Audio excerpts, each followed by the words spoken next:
வகுப்பில் ஆசிரியர்கள் கொடுமைப்படுத்தியதாக கூறி உடலில் மண்ணெண்ணெய் ஊற்றி தற்கொலைக்கு முயன்ற 9ஆம் வகுப்பு மாணவி கோவை அரசு மருத்துவமனையில் சிகிச்சை பலனின்றி உயிரிழந்தார். இந்நிலையில் மாணவியின் மரண வாக்குமூலம் வெளியாகி பரபரப்பை ஏற்படுத்தியுள்ளது.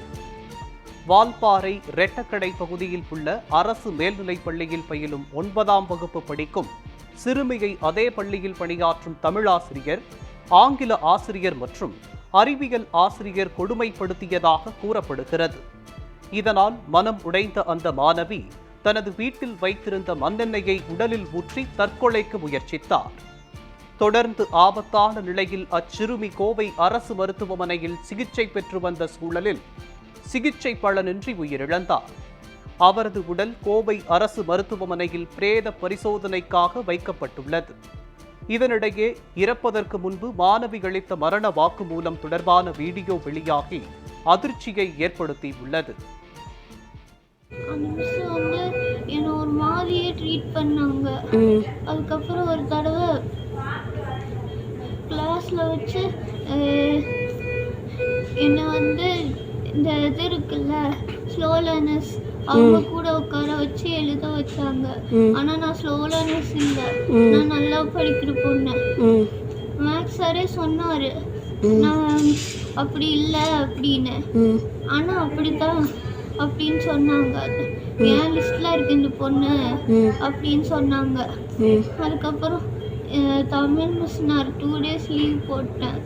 2 days லீவ் போட்ட உடனே செகண்ட் டே போனேன். அப்போ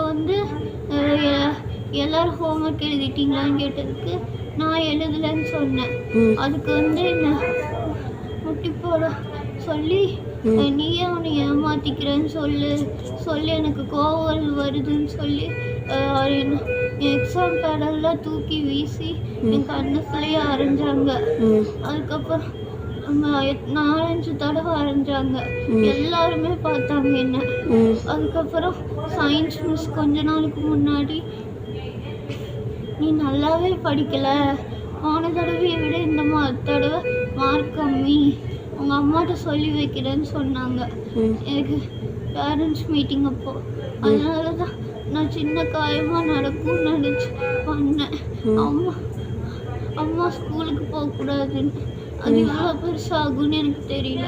இவங்க இங்கிலீஷ் மிஸ் என்னை ரொம்ப டார்ச்சர் பண்ணுறாங்க.